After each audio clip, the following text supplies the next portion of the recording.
Assalamualaikum warahmatullahi wabarakatuh. Mari kita membahas sistem pengapian CDI. Hal pertama yang harus kita ketahui beberapa fungsi di bagian tersebut, yaitu kapasitor yang kepanjangannya kapasitor discharge ignition, berfungsi sebagai mengatur pengapian. Lalu ada bagian pulser, isyarat terjadinya pengapian. Lalu masuk ke bagian saklar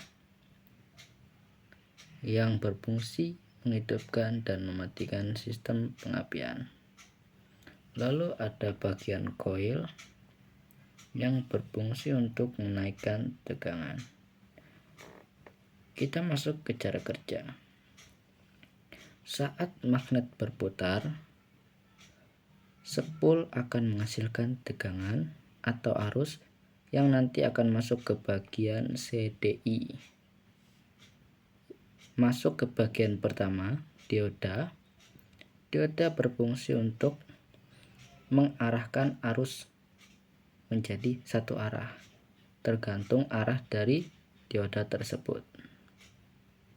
Lalu setelah itu akan diteruskan ke kapasitor.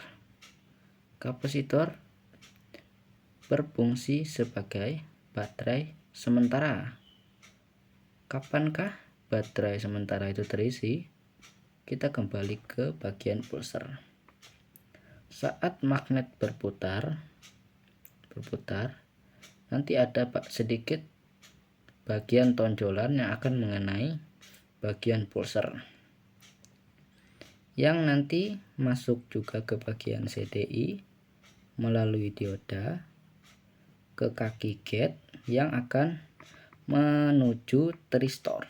Tristor ini berfungsi sebagai saklar otomatis.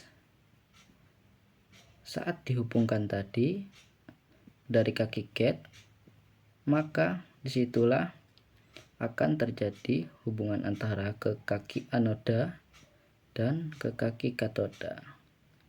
Nah, pada saat itulah kapasitor akan terisi sebagai baterai sementara tadi.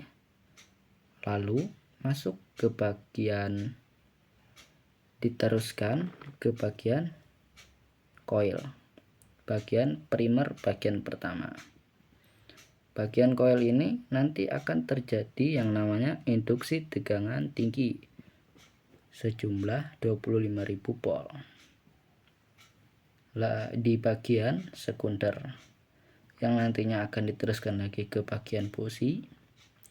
Bagian busi ini yang akan nanti terjadi menghasilkan api, yang nantinya akan terjadi pembakaran.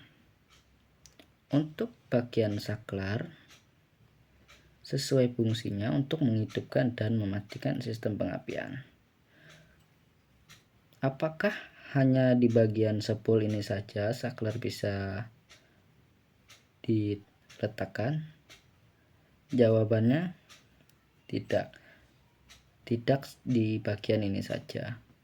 Bisa juga untuk di bagian daerah sini, bagian pulser, kita bisa membuat saklar, tidak hanya di bagian sini. Baik, begitu penjelasan singkat dari saya mengenai sistem pengapian CDI. Terima kasih.